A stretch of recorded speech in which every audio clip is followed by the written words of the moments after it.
Bonjour à tous et bienvenue. On est dans la deuxième édition du Son des associations, comme vous avez pu l'entendre dans notre jingle, toujours composé par les Weeper Circus, une association qui est membre de la Maison des associations.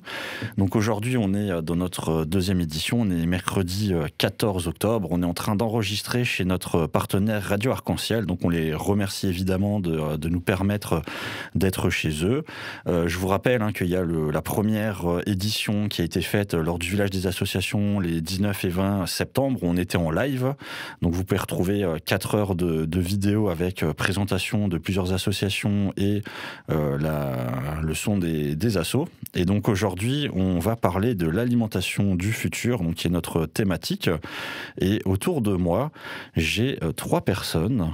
J'ai à ma gauche, donc je vais commencer par la gauche, j'ai Simon de Zéro Déchet, j'ai Caroline du Centre socioculturel de la Cruteno, dit le Cardec, et j'ai aussi Amandine de l'association Copalim Strasbourg, coopérative alimentaire. Et je vous ai dit 4 personnes, car normalement vous pouvez sans doute le voir ou l'entendre, il y a une chaise vide. Il y a aussi Stéphanie des Petites Cantines, en fait, qui nous rejoindra dans quelques instants. Je vais la faire apparaître en claquement de doigts, car je suis magicien aussi à mes temps perdus. Alors, je vous propose tout simplement, avant qu'on commence, de vous présenter. Alors, je ne sais pas si vous avez envie qu'on garde le tour que j'ai indiqué ou si vous préférez prendre la parole à la volée. Mais l'idée, voilà, c'est une petite présentation déjà pour nos éditeurs qui nous écoutent. Tout simplement, qui êtes-vous, dans quelle association êtes-vous, et peut-être nous parler un peu plus de votre parcours personnel. Comment avez-vous découvert cette association ? Quel est votre rôle au sein de l'association ? Donc, vous présentez un peu plus vous avant qu'on rentre dans la présentation de votre association. Je ne sais pas si l'une ou l'un veut commencer. Peut-être Caroline qui est juste devant moi. Pourquoi pas, oui, je veux bien. Donc moi, je m'appelle Caroline et je travaille au Cardec, donc le centre socioculturel de la Cruteno, depuis un certain nombre d'années, on va dire. Je suis rentrée par la porte de l'archivage, puisque au départ, ils cherchaient quelqu'un pour s'occuper de tout le fond de photos. Et puis, je suis rentrée, j'ai continué dans l'animation. J'ai fait un petit bout de chemin jusqu'à maintenant, aujourd'hui, coordinatrice de ce secteur, et plus particulièrement chez les enfants. Voilà, donc ça fait plusieurs années que je suis au Cardec, que j'évolue là-bas. Et puis je continue à travailler avec les enfants, donc au sein même de la Cruteno, et puis avec la partenaire qu'on a sur le quartier aussi. Ok, super, merci à toi Caroline. Simon, Amandine, il y en a un de vous qui veut continuer ? Peut-être on va être féministe. Allez Simon, soyons féministes. Merci pour autant d'attention. Moi c'est Simon Baumer, donc ça fait une dizaine d'années que je suis en Alsace. Ça fait assez longtemps que je me suis engagé un peu sur les questions environnementales. Et en fait, il y a 4-5 ans, avec 2 connaissances, on a décidé de créer l'association Zéro Déchet Strasbourg, tout simplement parce qu'il n'y avait pas de regard. Il y avait plein de gens qui faisaient plein de trucs, réparation de vélos, anti-gaspi, etc. Mais il n'y avait pas de regard un peu plus politique sur les politiques publiques et tout ça. Et ça m'a vraiment encouragé avec d'autres personnes à créer cette structure. Et donc, voilà, cofondateur depuis 4 ans et maintenant salarié de la structure. Donc, c'est assez nouveau pour nous. De toute façon, il y a plein de choses nouvelles. Il n'y a pas une année qui se ressemble. Donc, voilà. Ok, super. Merci à toi, Simon de Zéro Déchet. Et donc, Amandine, maintenant que l'instant féministe a été fait, c'est ton tour. Donc moi, je m'appelle Amandine et je suis bénévole pour l'association Copalim, qui est donc une coopérative alimentaire à Strasbourg, quartier Gare. Et en fait, moi, je suis arrivée à Copalim à peu près en même temps qu'en Alsace. J'habitais avant à Lyon et je cherchais une épicerie qui était sur le même modèle que la Demain Supermarché à Lyon. Et donc, j'ai trouvé Copalim. Donc, j'ai adhéré, donc c'était il y a très peu de temps, en avril dernier, parce que j'avais très envie de m'engager dans ce modèle de coopérative alimentaire où on donne un peu de son temps en échange de l'accès à certains produits. Voilà. Ok, super. Donc tu es là depuis peu, mais tu es déjà très engagé à ce que je vois. C'est bien. Et donc j'en profite puisque je vois que Stéphanie est justement là. Elle vient d'arriver. Alors, elle n'est pas encore avec nous dans le studio. Je crois qu'elle fait le tour. Je vois que Roxane lui indique de venir nous voir. Donc, Stéphanie, si tu nous vois, si tu nous entends, tu peux venir rentrer. Très bien. Eh bien, alors, on m'a dit que... Ah oui. Voilà, Stéphanie, je vais la faire apparaître sur sa chaise. Donc pour ceux qui nous écoutent, non, vous avez entendu un petit bruit de porte, c'est normal. C'est malheureusement mon tour de magie comporte une faille. Donc Stéphanie, tu arrives juste à temps car nous étions en plein tour de table et il s'avère que tout le monde a déjà parlé. Donc il ne reste plus que toi. Voilà, Stéphanie, des petites cantines. L'idée, c'est plutôt de te présenter toi. Juste rapidement, qui es-tu, comment est-ce que tu as découvert les petites cantines et qu'est-ce que tu fais concrètement dedans, avant de rentrer un peu plus dans le détail justement de l'association. D'accord. Bonjour à tous, moi c'est Stéphanie. Je suis aux petites cantines depuis 3 ans. Jour où j'ai découvert, grâce à Start-up des territoires, cette merveilleuse initiative. Et j'ai décidé de m'engager dans cette aventure. Les petites cantines, c'est quoi ? C'est un restaurant associatif et participatif avec le but de créer du lien entre les habitants et de sensibiliser à l'alimentation durable. Donc on invite les habitants, les Strasbourgeois, à venir se réunir autour de la table, soit autour de la confection, soit autour de la prise de repas, tout ça à contribution libre et conscience. Ok, super. Écoute, je te remercie. Je vois que tu as réussi à rebondir correctement sur notre tour de table. Donc on est toujours à Radio Arc-en-Ciel pour enregistrer notre deuxième émission, Le son des associations, l'alimentation du futur. Et je vous propose, donc avant qu'on rentre dans le vif du sujet pour présenter vos associations, de réécouter notre petit jingle fait par Whipper Circus. Le son des assos. Le son des assos. Ok, on est toujours à Radio Arc-en-Ciel pour enregistrer donc notre deuxième émission, Le son des associations. Notre thématique du jour, c'est l'alimentation du futur. Je suis donc avec Simon de Zéro Déchet, Caroline du Kardec, Stéphanie des Petites Cantines et Amandine de Copalim. Et voilà, en première partie, vous vous êtes présenté vous-même. Maintenant, je vous propose simplement de parler vraiment de vos associations. Donc, quelles sont votre association, son histoire, les missions, le public. Je ne sais pas si aussi vous avez peut-être une petite anecdote à nous raconter sur votre association et aussi s'il y a un moyen de vous contacter. Alors, je ne sais pas si vous avez envie qu'on garde le tour de table qu'on avait effectué ou peut-être de changer. Ou Stéphanie, vu que c'est toi qui arrives en dernier, peut-être que tu pourrais commencer pour cette fois. Oui. Les petites cantines, c'est un projet qui est né à Lyon en fait en 2016 par 2 innovateurs créé par 2 fans d'innovation sociale, qui sont Étienne Touvenou et Diane Dupré-Latour. L'émission, c'est de créer du lien entre les habitants. Et aujourd'hui, il y a plusieurs petites cantines. Il y en a 4 à Lyon, une à Annecy, une à Lille et une à Strasbourg qui est ouverte il y a 1 an. Le public ciblé, en fait, tout le monde est le bienvenu aux petites cantines. Et on part du principe que chacun, tout le monde peut être créateur de liens à l'échelle de son quartier.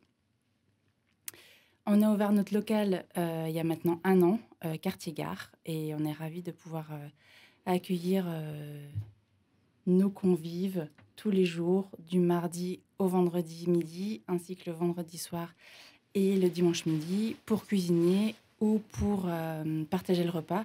Et vous pouvez nous joindre sur notre page Facebook, sur notre site internet, ou appeler nos maîtresses de maison qui seront ravies de discuter et de présenter le projet à tout le monde.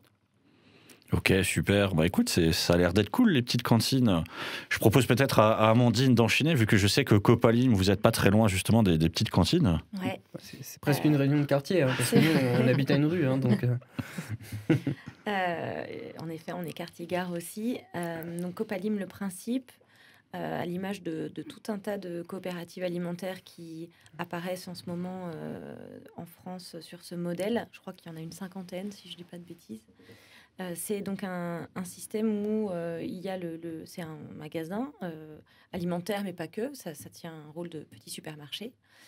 Et l'idée, c'est qu'on a le moins de salariés possible, puisque ce sont les adhérents qui effectuent eux-mêmes un certain nombre de tâches. Et ça permet de pouvoir avoir des prix, une marge très, très basse et des prix en conséquence plus bas, en tout cas ce qu'on recherche, que dans la grande distribution ou dans d'autres types de supermarchés. Donc le principe, c'est qu'on adhère à l'association, c'est une dizaine d'euros, enfin c'est 10 euros par an. Et ensuite, on donne 3 heures de son temps chaque mois, enfin toutes les 4 semaines. Donc ça peut être pour de la vente, ça peut être pour la sélection des produits, ça peut être pour la réception des livraisons. On fait toutes les tâches en fait classiques d'un supermarché. Et ça peut aussi être des tâches qu'on ne voit pas. Donc là, il y a des ateliers, un atelier communication dont je fais partie, il y a un atelier vrac qui gère la gestion du vrac. Il y a tout un tas de tâches visibles et invisibles que les bénévoles font en échange de l'accès du coup au magasin. Ça fonctionne comme ça. Ok, bah écoute, c'est super intéressant. Et ben donc, comme le disait Simon, étant donné que vous êtes quasiment du même quartier, peut-être que tu peux enchaîner vu que tu es quelques rues à côté. Oui, nous on est rue Cune, ça fait 1 an qu'on a notre local, donc ça nous a beaucoup simplifié la vie dans la vie de l'association. Sinon, pour présenter globalement l'association, donc on s'est créé il y a 4 ans. On appartient à un réseau des groupes locaux de Zero Waste France, qui est la principale ONG sur la réduction des déchets. Et on fait partie des 100 groupes locaux qui existent en France. On agit principalement sur le plan politique, c'est-à-dire on essaye vraiment d'avoir une vision de qu'est-ce que c'est un territoire zéro déchet, qu'est-ce que c'est une politique zéro déchet. Et après, évidemment, quand on touche à la réduction des déchets, on touche à tout un tas d'aspects. Donc, on valorise les acteurs existants, comme on en a aujourd'hui d'ailleurs. On va agir dans les écoles également, donc intervenir dans les écoles, intervenir dans les entreprises. On va de plus en plus vers l'accompagnement des structures, parce qu'on constate qu'il y a vraiment des structures qui veulent s'y mettre. Et du coup, on essaye de les accompagner, faire des diagnostics, former les personnes. Et notre but, c'est avant tout réduire, et pas recycler. Voilà, c'est un peu de sortir du dogme du tout recyclage pour le remettre à sa place, parce qu'il est utile, ce recyclage. Mais avant tout, penser à la réduction, à la réutilisation, au réemploi, à la réparation. Voilà, toutes ces choses-là qui permettent de ne pas produire de déchets. Ok. Bah écoute, après la réduction de zéro déchet, le Cardec, c'est quoi concrètement, Caroline ? Alors, le Centre socioculturel à Cruteno, c'est une association, et effectivement aussi, qui va plutôt sur presque maintenant plus de 40 années d'existence. Donc, voilà, il y a un recul peut-être à faire par rapport à tout ce que vous venez de dire. Mais en tout cas, sur plutôt la thématique de l'alimentaire, c'est vrai que ça fait longtemps qu'on travaille dessus. Ça fait maintenant plus de 10 ans qu'on travaille dessus. Et avec les différents contrats de projet qu'on a pu mettre en place. Et puis, il y a 10 ans, il y a des concrétisations assez fortes qui se sont faites, à savoir l'ouverture de la restauration au Cardec, qui a permis aux enfants de manger, alors végétarien, c'est pas forcément au liqueur végétarisme, mais c'était plus pour pouvoir commencer tout de suite à faire de l'alimentaire au jour le jour, avec des cuisiniers qui cuisinent chaque matin, et puis de travailler aussi avec des paysans qui travaillent alors soit en bio, soit dans ce respect du produit. Et au départ, c'était aussi une volonté, puisqu'on travaille avec les habitants du quartier, c'était une volonté de parents de dire nous, on veut sortir nos enfants de la cantine habituelle, et puis de leur proposer autre chose avec un temps qui soit aussi différent, peut-être un peu moins stressant, par exemple. Donc au départ, c'est vraiment des parents qui ont pris ça en charge. Alors du coup, ça a quand même pris un petit peu d'ampleur tout ça, et du coup, ce sont les animateurs qui ont pris le relais, on va dire. Et puis aujourd'hui, c'est encore un gros travail qui se fait, une équipe cuisine qui s'est étoffée aussi, et puis des repas, c'était aussi pour savoir qu'est-ce qu'on a dans l'assiette finalement, puisque les enfants, il y a certains qui savaient pas à quoi pouvaient ressembler certains légumes, et puis nous, on s'est inquiété aussi de savoir... de voir certains goûters dans les sacs des enfants le mercredi ou les vacances, on se disait, bon sang, pourquoi est-ce que les enfants mangent ça ? Nous, on voudrait leur proposer autre chose. Donc, il a fallu même nous-mêmes repenser les goûters à ce moment-là. Donc, l'alimentaire, pour nous, ça fait un sacré moment qu'on travaille dessus. Et on n'a pas... on continue, quoi. Alors, je vois Simon qui veut dire quelque chose. Non, très rapidement, parce que je rebondis maintenant là-dessus.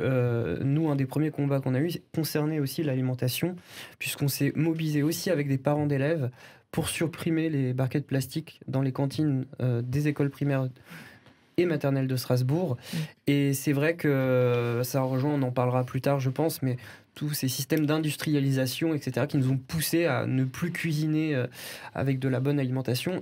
Et pour conclure, c'est pas que la qualité des aliments, c'est aussi des bons aliments dans un bon contenant et bien cuisinés. Ça suffit pas d'avoir du bio, etc. Si c'est mal cuisiné, si c'est cuisiné 3 jours avant, comme parfois ça arrive pour certains repas, on se retrouve avec un mauvais repas en fait, mais avec des bons produits. Ok, bah écoute, ta transition tombe bien, puisque justement on va enchaîner sur les actions de vos associations. Vous allez pouvoir nous parler plus en détail d'une action ou d'un événement qui arrive, mais évidemment tout ça ce sera après le jingle des Whipper Circus. Le son des assauts. Le son des assauts. Alors pour ceux qui nous écoutent, je pense que vous l'aviez compris, c'est le son des assos, la web radio de la Maison des associations de Strasbourg, avec ce jingle qui a été composé par l'association Whipper Circus, qui est donc une association membre de la Maison des associations. Je suis toujours avec Simon de Zéro Déchet, Caroline du Kardec, Stéphanie des Petites Cantines et Amandine de Copalim. Donc voilà, vous êtes, et on est toujours évidemment à Radio Arc-en-Ciel, donc vous êtes présentés, vous avez présenté vos associations, et maintenant je vous propose, si vous avez un événement ou une action dans votre association qui arrive, de la présenter. Si vous recherchez des personnes pour pouvoir vous aider, des besoins et autres, n'hésitez pas aussi à le dire à nos auditeurs. Alors, je ne sais pas, Simon, toi qui avait quelque chose à dire. Toujours. Je suis trop bavard. Oui, en fait, il y a bientôt, au mois de novembre, la semaine européenne de réduction des déchets. Et dans ce titre-là, alors c'est plus pour les gens s'ils veulent se déplacer ou voir en ligne. Il y aura 2 conférences. Une conférence avec Monsieur et Madame Recyclage le lundi 23 novembre à Schiltigheim, à la mairie, sur le thème justement du recyclage, avec les limites du recyclage. Ça fait beaucoup écho aussi à un livre qui a été écrit par Flore Berlingen sur recyclage, le grand enfumage. Le but, c'est un peu de savoir ce qui se passe derrière, en fait. Et on se rend compte que ce qui se passe derrière, il y a des choses bien, mais il y a aussi des choses où c'est pas très transparent, où parfois les déchets retournent en incinération ou des choses comme ça. Donc ça, c'est une première conférence. La deuxième, c'est une conférence sur le gaspillage, toutes les luttes contre le gaspillage et le féminisme, aliénation ou émancipation. Un vaste programme avec Madame Hajek, qui est chercheuse à l'Université de Strasbourg, sociologue, et également Colline Charpentier, qui a écrit un livre sur la charge mentale qui s'appelle « Ta pensée à ?» point d'interrogation. Donc voilà, ces 2 principaux événements. Et sinon, notre gros projet pour 2021, c'est l'accompagnement des clubs de sport sur la réduction des déchets. Voilà. Ok, écoute, un vaste programme. Et donc, on peut vous retrouver sur Facebook et sur votre site ? Instagram, Facebook, site internet. Pas Twitter. Ah, écoute, ça arrive de ne pas être sur Twitter. Et donc, est-ce que Amandine, Caroline, Stéphanie... Peut-être Stéphanie, toi que je suis en train de regarder en fait actuellement. Est-ce qu'aux Petites Cantines, il se passe quelque chose d'ici Noël ? Ou peut-être même après ? Oui, depuis le mois de mars, on a mis une nouvelle action en place. Depuis la fermeture des petites cantines et le climat actuel, on n'avait pas envie d'être inactif, donc on a cherché à mettre à disposition notre cuisine au service de ceux qui en avaient besoin. Et on s'est associé avec les Vélos du Cœur pour récupérer des invendus, les cuisiner avec l'aide de bénévoles et grâce à des associations et des collectifs, les redistribuer à des personnes qui sont dans la rue, à des personnes qui sont hébergées dans des hôtels ou à des étudiants. Donc on recherche les mercredis et les jeudis des personnes qui souhaitent cuisiner avec nous aux petites cantines. Et cette action sera possible jusqu'à la fin de l'année. Ok, super. Bah écoute, si pour ceux qui nous écoutent, vous voulez vous investir, n'hésitez pas. Caroline, Amandine, ça finit en in. Laquelle de vous deux veut commencer, Caroline? Nous, il y a forcément notre fête de fin d'année qui, malheureusement, avec la crise sanitaire actuelle, est un peu remise en question. Donc on ne sait pas trop comment on va l'interpréter. On va certainement réduire ce qu'on faisait avant, parce que c'était quand même une fête qui nous permettait d'inviter un petit peu tous les membres de l'association et puis de faire profiter aussi aux gens du quartier d'un moment festif autour d'un goûter auquel tout le monde pouvait participer. Maintenant, la version 2020 va certainement être raccourcie et va certainement être faite avec les enfants. On espère peut-être sur l'année prochaine, avec le carnaval en février ou la fête de la Cruteno en juin, continuer à montrer un peu ce qu'on fait sur le reste de l'année. Voilà, tout ça, ce sont un petit peu des points d'interrogation, des choses en suspens. On verra avec l'évolution des choses. Mais sinon, après, avec les enfants, il y a... on parlait de gaspillage tout à l'heure. On essaye aussi de travailler là-dessus. C'est vrai que c'est pas forcément évident. Et puis, on a des collègues qui travaillent sur l'éveil culinaire et avec les enfants. Donc, qu'est-ce qu'on fait avec les déchets? Avec des déchets végétaux, on peut refaire des choses. C'est ça qui est intéressant. Donc, c'est un peu ce qui se fait actuellement avec les enfants au sein de l'association. Voilà. Ok, super. Et donc, Amandine, toi qui finis en in aussi, est-ce que... La caméra, elle est venue vers moi avant même de savoir que j'allais parler. C'est toi qui l'as dit. Oui, c'est magique. Donc, pour ceux qui nous écoutent, malheureusement, vous ne le verrez pas, mais il y a une petite caméra au centre, comme ça, qui tourne. Et effectivement, j'ai d'autres pouvoirs magiques qui sont de pouvoir faire bouger les objets technologiques. Et donc, Amandine, à Copalim, qui finit en im aussi, que se passe-t-il? Nous, on a un événement, en fait, qui n'était pas prévu, mais qu'on a un peu organisé comme ça, au pied levé, samedi. Parce qu'en fait, il y a quelques semaines, il y a eu une explosion dans la rue. On ne sait pas vraiment bien encore ce que c'est, en tout cas moi non. Et ça a soufflé nos vitrines. Donc il y a immédiatement eu des panneaux en bois qui ont remplacé les vitrines et on a lancé un appel partout pour savoir si des gens étaient volontaires pour venir les décorer.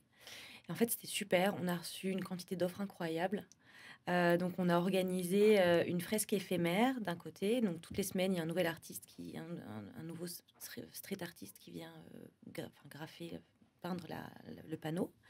Et sur l'autre vitrine, on a eu l'idée de faire un événement participatif. Donc on a 2 adhérents qui sont aussi des artistes qui ont créé une espèce de fresque un peu de structure, modèle. Et donc samedi, on invite tous ceux qui le souhaitent à venir la compléter pour essayer de faire quelque chose d'un peu chouette tous ensemble. Donc c'est aussi l'occasion de venir nous voir, de voir où on est. Et puis, d'une façon générale, on organise régulièrement des petites visites pour les gens qui sont curieux, qui sont intéressés, qui veulent voir à quoi ça ressemble et qui envisagent d'adhérer. Donc tout ça, c'est sur Facebook. On a tous nos événements sur Facebook. Donc pour ceux qui sont intéressés, vous pouvez aller vous renseigner et aller voir les prochaines dates des réunions. Mais en tout cas, en attendant, passez nous faire coucou samedi, on sera là pour peindre. Coucou.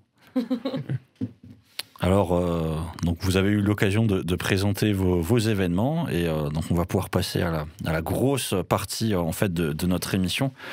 Puisque pour ceux qui ont assisté à la première en septembre, donc vous savez qu'il y a un moment débat que serait une émission de radio sans débat. Le débat, évidemment, qui est lié à la thématique, l'alimentation du futur. Je vois Simon regarder, mais effectivement, il y a un débat, Simon. On en avait parlé, Simon, attention. Et donc, on va pouvoir passer à cette prochaine partie, mais comme vous vous en doutez, nous allons d'abord écouter le jingle des Whipper Circus. Le son des assauts. Le son des assauts. Donc voilà, c'était le jingle des Whipper Circus, qui sont une association membre de la Maison des Associations. Je suis toujours avec Simon de Zéro Déchet, Caroline du Kardec, Stéphanie des Petites Cantines et Amandine de Copalim. Et j'arrive à faire des rimes. Et donc pour ceux qui nous écoutent, si jamais vous voulez qu'on fasse un album avec nos jingles, n'hésitez pas aussi à nous envoyer des messages et à nous faire des petits commentaires. Donc on est dans notre deuxième émission, le son des associations, pour thématique l'alimentation du futur. Je remercie toujours Radio Arc-en-Ciel de nous accueillir, qui est notre partenaire pour l'enregistrement. Donc l'alimentation du futur, alors la question exacte, c'est quelle est l'alimentation du futur ?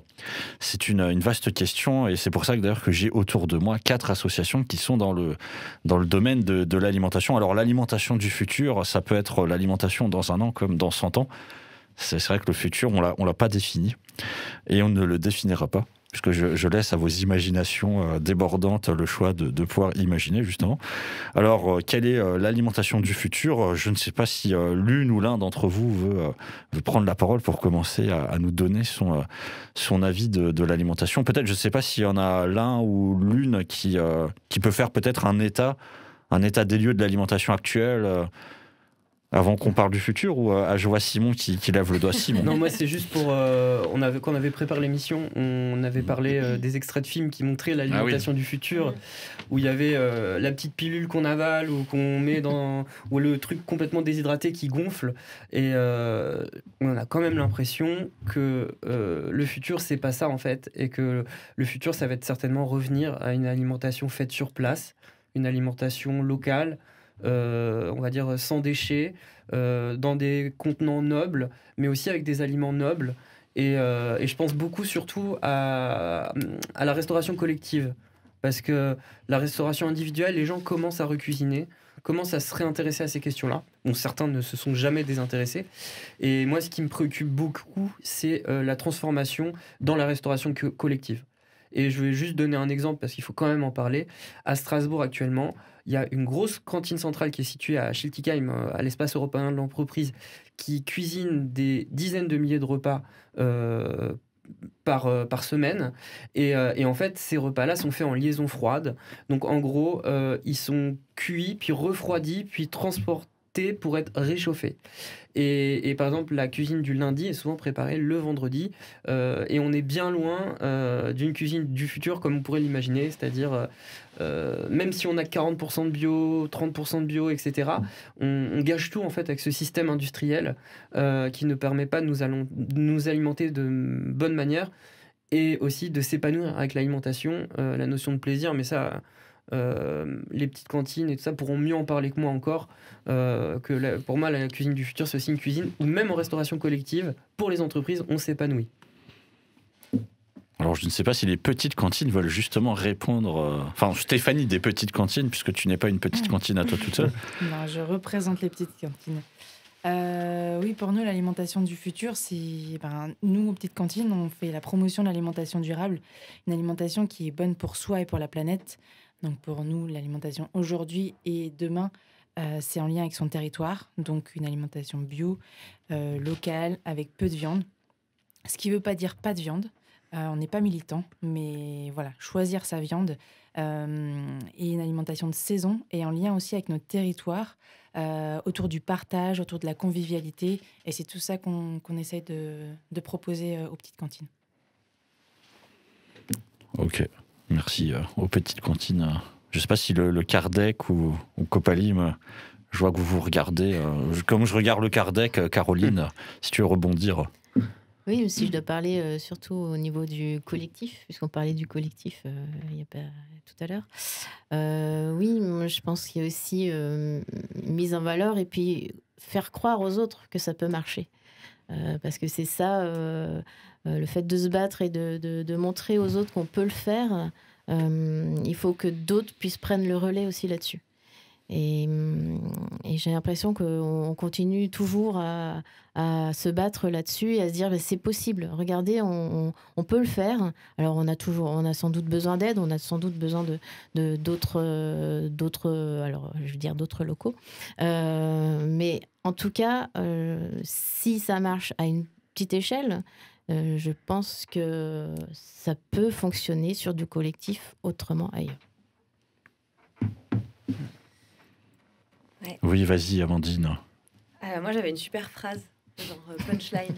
Je voulais, c'est rien de plus que ce que tout le monde dit, mais c'est qu'en gros, la cuisine du futur, c'est la cuisine du passé, quoi. En fait, on n'a rien à inventer. Conservatrice. Ouais. Mais ça, c'est dans nos mentalités à nous. Malheureusement, les choses bougent pas aussi vite dans nos mondes que dans tous les différents mondes. Je rebondis sur ce que disait Simon à propos de la cuisine collective. Moi, je travaille dans un lycée où, quand c'est fête, il y a une petite gaufre avec une petite portion d'une célèbre pâte à tartiner dans un joli plastique. Et donc, j'imagine que les personnes qui préparent les repas ont énormément de choses à faire et pas forcément le temps de mettre une cuillère sur chaque assiette. Mais moi, ça m'a bouleversée de voir ça, en fait. Donc déjà, le cynisme de cette marque qui envoie des émissaires refiler des échantillons ou des portions dans les lycées, je trouve ça assez fou. Et puis, la quantité de déchets pour l'équivalent d'une cuillère à café. Donc voilà, tout le monde, on n'est pas au même stade. Je pense aussi j'ai lu un article dans les DNA sur les petits producteurs qui avaient fait le plein de clients pendant le confinement. Tout le monde avait des super résolutions. C'était hyper triste en fait, parce qu'il y en avait même qui avaient fait des investissements, parce que du coup ils n'avaient plus suffisamment d'espace pour tout stocker. Ils avaient investi dans des vélos électriques. Enfin, il y avait tout un truc assez enthousiasmant qui s'était mis en place, et pour que finalement, fin du confinement, les gens retournent à leurs vieilles habitudes. J'en fais partie, j'avoue. Parce que c'est plus facile et parce que... Donc on se donne bonne conscience en achetant dans de la grande distribution du bio. Et puis quand on les déballe, tout est dans des sachets individuels. Donc il y a tout un fossé énorme entre ce qu'on espère être la cuisine du futur et ce qu'on est prêt à construire comme étant la cuisine du futur. Chez Copalim, pour revenir à ce qui me concerne, il y a vraiment cette recherche-là. On est prêt à renoncer à notre marge si ça permet de vendre des produits qui commencent à être trop vieux. Immédiatement, on supprime notre marge pour que les produits soient vendus. On fait des super paniers soupe avec tout un tas de légumes qui ont l'air mauvais et qui ne le sont absolument pas, qu'on vend 2 € le kilo. Et puis il y a une notion de saisonnalité aussi qui est hyper importante. Il y a une histoire que je raconte tout le temps que je trouve super. On a reçu un mail du groupe de travail approvisionnement qui nous dit plus de fromage de chèvre, parce que notre fournisseur, pour le moment, c'est la saison où les chèvres font des petits, donc elles ont besoin de leur lait en fait pour les nourrir, donc il n'y a plus de fromage en fait. Ah zut, plus de fromage de chèvre. Et donc on sera hyper content de retrouver notre fromage de chèvre au printemps, quoi. Donc il y a vraiment cette volonté-là qu'on a et que vous avez tous. Donc je pense que notre cuisine du futur, c'est ça. Après, il faut que ça soit la cuisine du futur de tout le monde, quoi. Je vois que Simon, tu voulais intervenir. Ouais, pour rebondir sur le fait qu'elle ait rebondi. Non, mais en plus, c'est un vrai complément. C'est-à-dire qu'on parlait du plaisir de cuisiner chez soi, mais dans la restauration collective notamment, même pour les cuisiniers, c'est mieux pour ceux qui cultivent. Le respect aussi de ce qui a été cultivé, ça passe aussi par là. Et donc, puis à un moment, il faut mettre les pieds dans le plat et il faut accepter aussi peut-être de payer plus cher parce qu'en fait, on ne paye pas le vrai prix des aliments, par exemple, faits de manière industrielle, qui ne sont pas bons pour la santé et pas bons pour l'environnement. En fait, on ne paye pas le vrai coût de ces dégâts-là. À l'inverse, une bonne cuisine qui va nourrir sainement les personnes et qui va être, et des aliments qui vont être cultivés, des céréales, etc., qui vont être cultivés de manière non intensive plutôt, ça doit s'équilibrer. On doit trouver des bonus-malus qui permettent que quand on va vers le mieux-disant en termes de social, d'environnemental, il faut qu'à un moment, on rééquilibre tout ça. Et ensuite, c'est valable pour les collectivités, comme on a dit, mais c'est aussi valable pour les entreprises. Une entreprise qui investit dans une bonne cuisine, c'est aussi par derrière certainement plus d'emplois, des emplois de meilleure qualité, et des emplois en meilleure santé. Donc, il y a tous ces aspects-là aussi qu'il faut voir derrière. Il y a ce qu'on a dans l'assiette, mais aussi tout ce qu'il y a de caché quelque part qu'on ne voit pas. Toute la relation sociale, la relation au terroir, etc. quoi. Stéphanie, Caroline, je ne sais pas si vous voulez rebondir sur le rebond du rebond du rebond.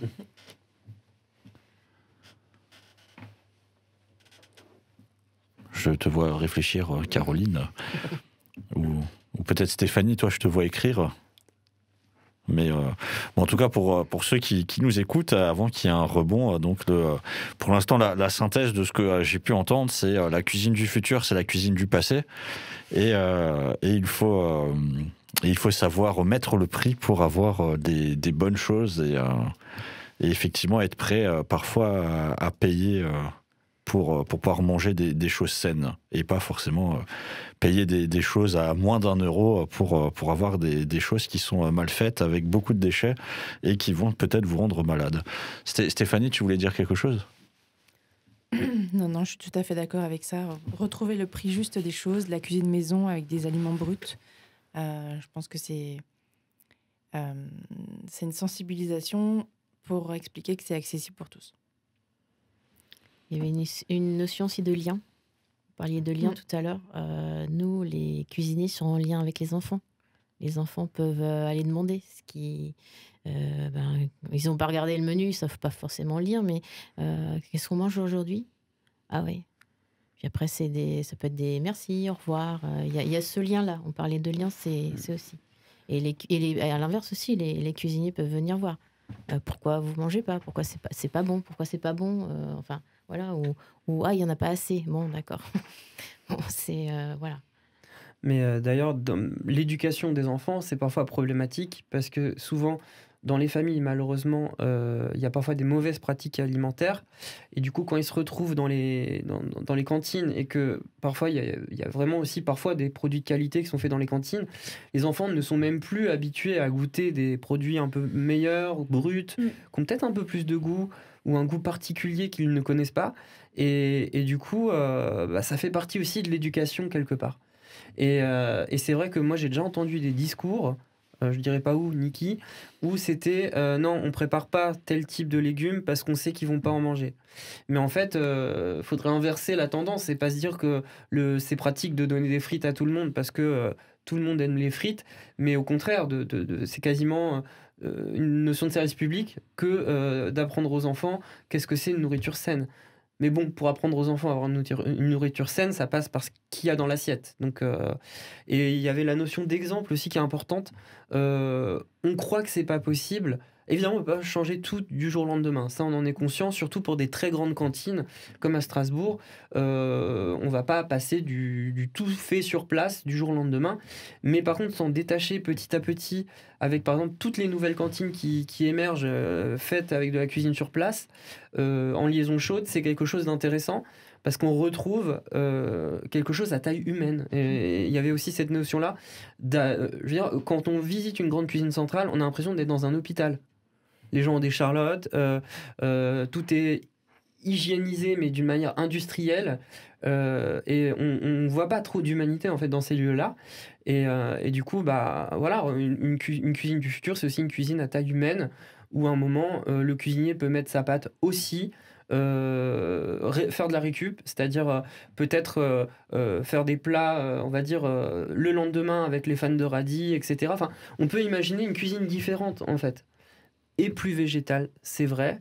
vegan, pas vegan. Il n'y a pas longtemps, il y avait une concertation à l'Eurométropole pour le futur contrat de cantine. Et les parents n'étaient pas du tout d'accord avec ça. Mais globalement, il y a quand même un enjeu sur la végétalisation de l'assiette. C'est-à-dire pas forcément s'écharper sur le côté végétarien, vegan ou carné, mais la quantité de viande globale, c'est sûr qu'elle doit réduire. Il faut vraiment se dire qu'elle doit réduire et qu'on en mange trop en fait. On en mange beaucoup, beaucoup, beaucoup trop. Et ça, c'est pas du militantisme vegan ou végé, c'est les médecins qui le disent. C'est les médecins qui disent on mange trop de viande, trop salé, trop gras. Voilà. Ne mangez pas trop salé, trop gras, trop sucré. Alors, je ne sais pas s'il y a une de vous qui veut faire une intervention avant qu'on clôt ce débat. Oui, je pourrais juste ajouter. Oui, Amandine. Parce que Caroline parlait du lien et je pense que c'est vraiment quelque chose qu'on a besoin de retrouver sur tous les plans, c'est-à-dire le lien avec les gens qui font la nourriture et ceux qui la consomment, le lien avec la nourriture elle-même. Tu parlais de, je connais pas, c'est pas ce truc de froid, mais enfin.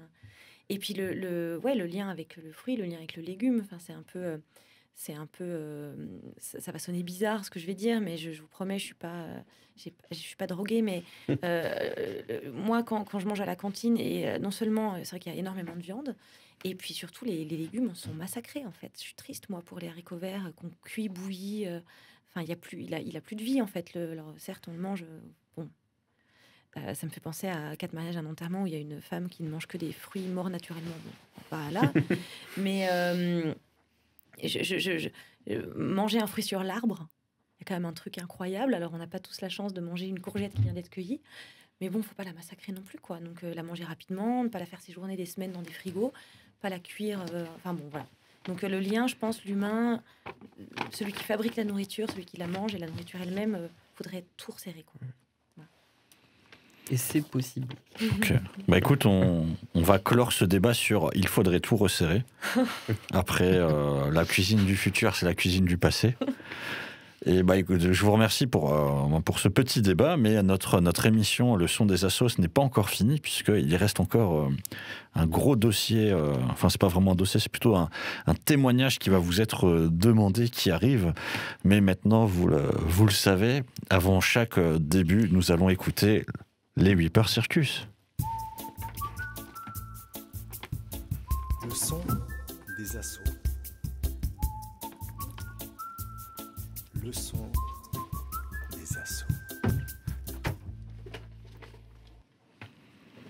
Et on est toujours dans le son des assauts, hein, vous l'avez entendu de la bouche des Weeper Circus, c'est pas moi qui le dis. Et évidemment, si ça passe à la télé, il y a la radio et que c'est dit, c'est que ça doit être vrai. Donc les Weeper Circus, le son des associations, nous sommes à notre deuxième émission. Nous sommes toujours chez Radio Arc-en-Ciel qui est notre partenaire et qui nous accueille. Je suis toujours avec Simon de Zéro Déchet, Caroline Ducardec, Stéphanie non pas des grandes cantines comme l'a été dit par Simon, mais des petites cantines, et Amandine, excuse-moi, de Copaline. Ça rime en in, faut pas que je l'oublie. Et Copalim, alors, Copalim, voilà, Copalim. Tout à fait. Et pour ceux qui nous écoutent depuis le début, vous savez, j'ai des pouvoirs magiques, et là, en fait, normalement, vous devriez voir, et en tout cas, vous allez entendre quelqu'un qui vient d'apparaître à côté de moi. Il s'agit tout simplement de Fabienne, qui est à la fois la directrice et la conseillère juridique de la Maison des Associations. Et donc, Fabienne, que je viens de faire apparaître, comment tu vas ? Je vais très bien, bonsoir tout le monde. Et donc Fabienne qui est là, puisque nous sommes dans notre dernière partie, qui est la partie témoignage, et puisqu'on va vous poser une petite question, et Fabienne interviendra après pour partager aussi son expérience, mais tout simplement, comment sont financées les activités de votre association ? Donc pour ceux qui nous écoutent, nous avons donc une dernière partie qui est plus orientée pour les associations, pour vous donner des petits conseils. Et donc, je ne sais pas si l'une ou l'un d'entre vous veut commencer à partager sur la partie finance de vos associations, ou peut-être d'un projet de votre association. Je vois que tout le monde est en train d'écrire et en train de se demander « Oh là là mais comment est financée mon association ? Je ne suis pas le trésorier de l'association. Comment puis-je répondre ?» Enfin, je pense que toi, Simon, tu peux répondre, vu que tu es un des cofondateurs de Zéro Déchet, et cette question, tu la maîtrises. Oui, un peu. Mais c'est vrai que bon, gérer une trésorerie, c'est pas simple. Et plus on avance, plus on a un projet gros, plus c'est compliqué. Donc je voudrais remercier notre trésorière qui travaille bénévolement et gère toute la trésorerie de l'association. Et c'est un boulot immense. Et sinon, sur les sources de financement, bah, au-delà de comment on est financé, il y a vraiment la question par quoi on veut être financé et comment on peut garder une indépendance avec les financeurs. Et il n'y a pas de réponse miracle. Nous, on essaye au maximum, c'est de diversifier nos financeurs, d'avoir des financeurs avec lesquels on est à l'aise et pour pas tomber dans un modèle où on est 100% par exemple dépendant de la métropole ou d'une mairie ou d'une entreprise ou d'un sponsor. Donc le but c'est de diversifier et de faire des choix. Voilà, par exemple, nous sur le sport, on est en train de voir avec des mutuelles s'ils veulent pas compléter le financement de l'Eurométropole ou d'une mairie. Il peut y avoir des cofinancements aussi, c'est assez intéressant parce que ça permet que le projet ne repose pas sur un unique financeur. Et après, on va pas se cacher, pour la pérennité d'une association, avoir un financement pérenne. Alors, c'est pas toujours possible, malheureusement, mais plus on a un financement pérenne, c'est vrai, plus on a les reins solides pour, en ce moment, on vit le Covid, par exemple, pour être stable, on va dire, dans la structure. Donc, il y a vraiment un enjeu de stabilité et aussi de faire grandir l'association. Nous, on a vu que grâce, par exemple, maintenant, on est 2 salariés dans l'association. Il y a des projets qu'on ne pouvait pas faire en format 100% bénévole. Après, il y a un autre aspect du salariat, c'est de ne pas se normaliser avec que du salariat. Pour l'instant, ce n'est pas le cas pour nous. Mais il y a vraiment l'enjeu pour nous d'essayer de trouver les financeurs et surtout pour financer quoi. C'est-à-dire nous, avant, on était un peu amateurs et du coup, on se disait « Ah tiens, il y a tel appel à projet, qu'est-ce qu'on pourrait présenter pour répondre à cet appel à projet ?» Maintenant, il y a vraiment la notion de « On a un projet ». Et on va essayer de trouver des financeurs pour le projet parce qu'on croit en notre projet. Ce qui est un peu différent, mais c'est vrai que c'est très compliqué. Et on commence tout juste, nous, à comprendre certains mécanismes de financement ou certaines choses qui peuvent se faire.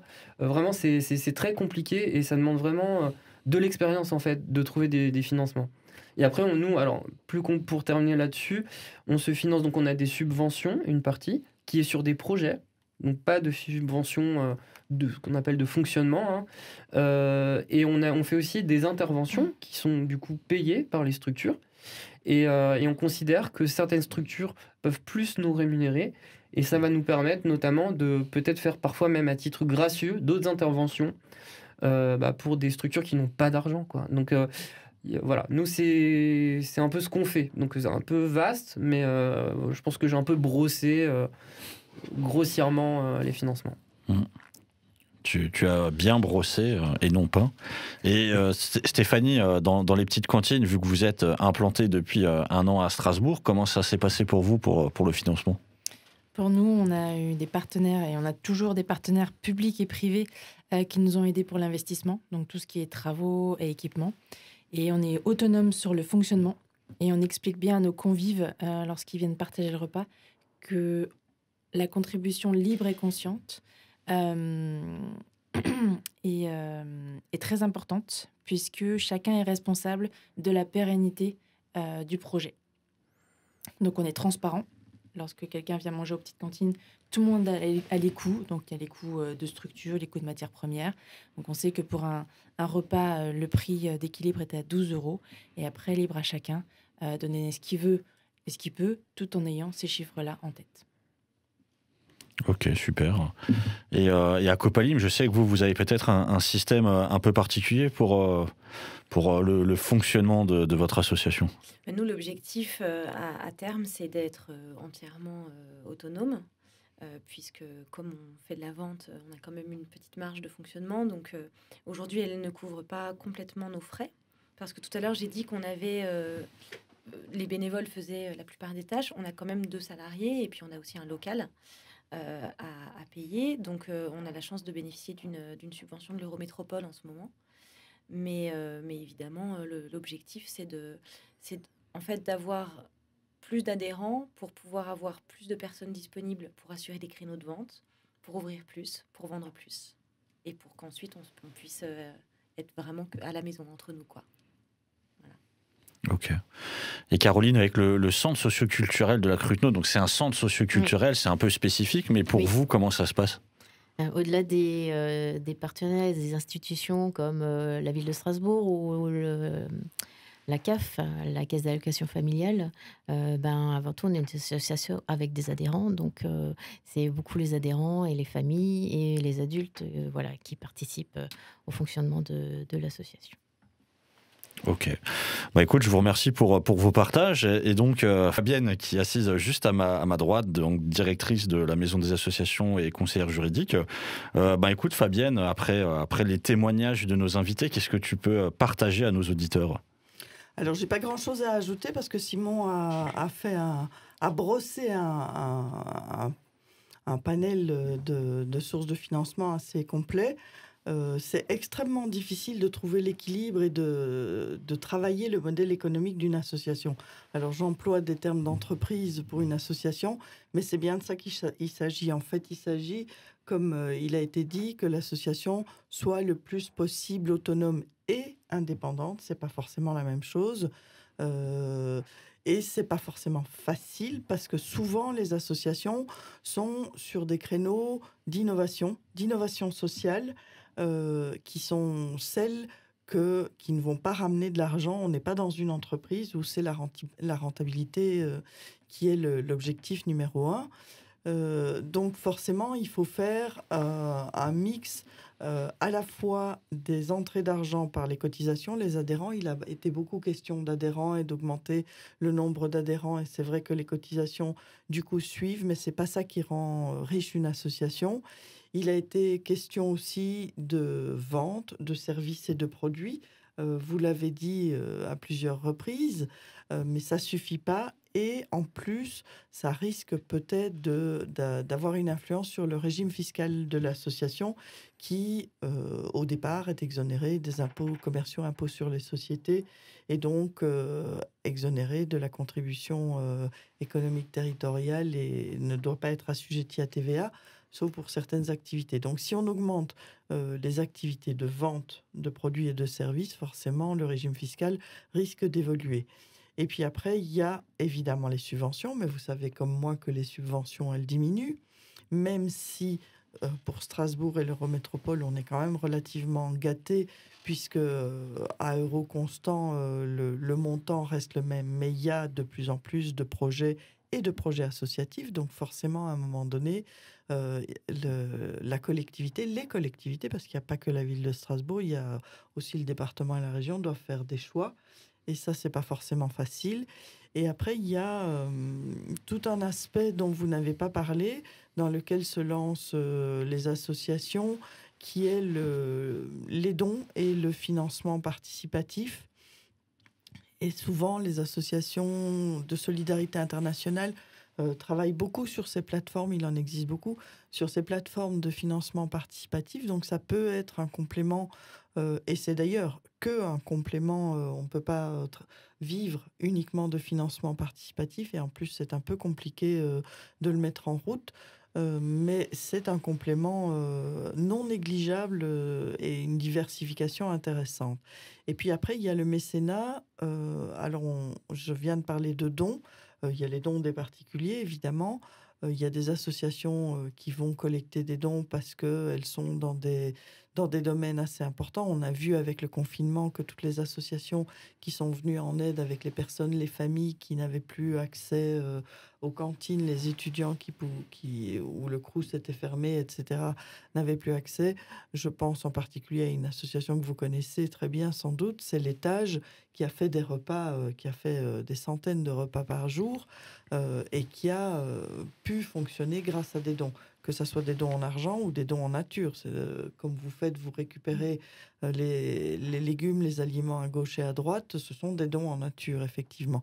Et puis après, il y a le mécénat d'entreprise, c'est-à-dire que les entreprises sont donatrices et vont faire des dons, soit en nature, soit en matériel, soit en argent.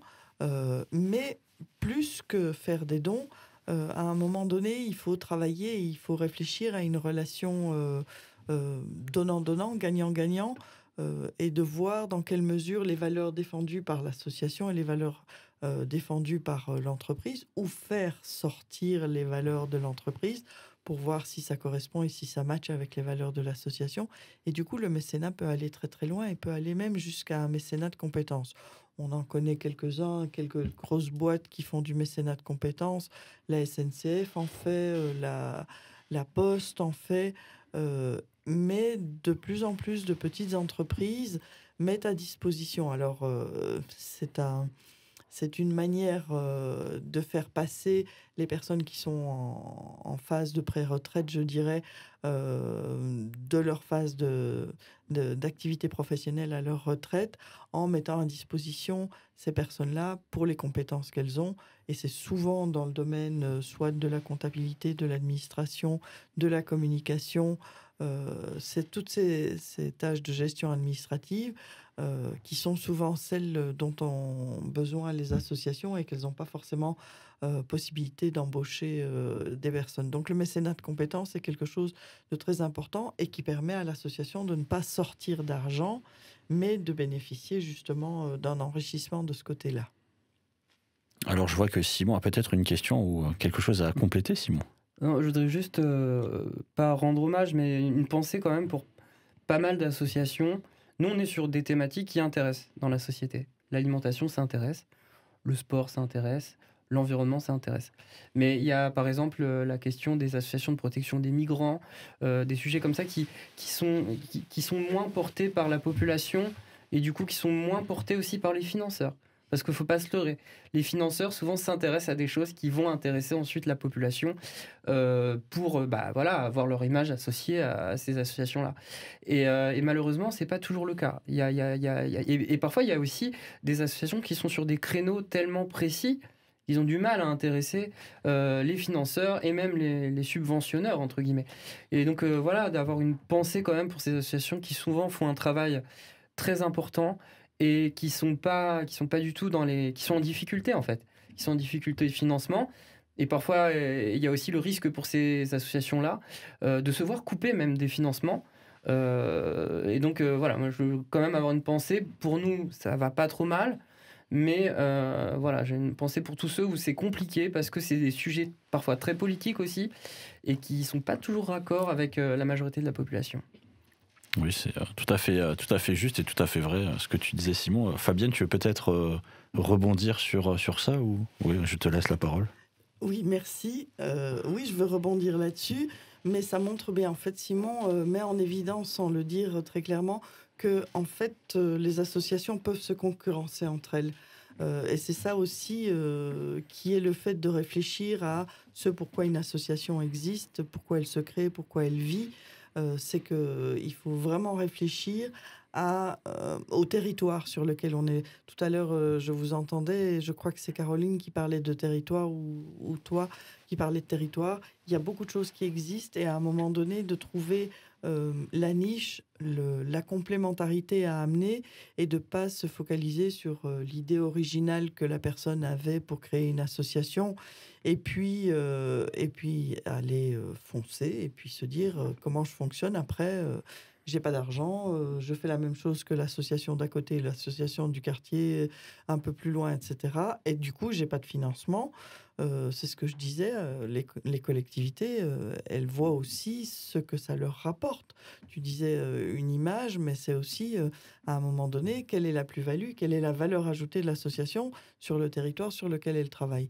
Donc c'est tout ça, ce à quoi il faut réfléchir et qui fait en sorte qu'on va chercher des financements publics ou privés. C'est vraiment mettre en valeur le bien fondé de l'association.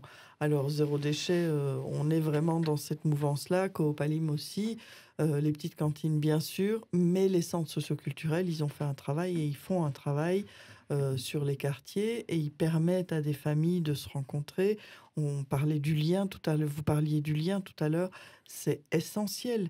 Et c'est d'autant plus essentiel cette année-ci, en 2020, avec le confinement, mais dans notre frénésie d'écran et de téléphone portable où on est aspiré, où on ne se parle plus que par le texto, par Snapchat et je ne sais pas tout quoi.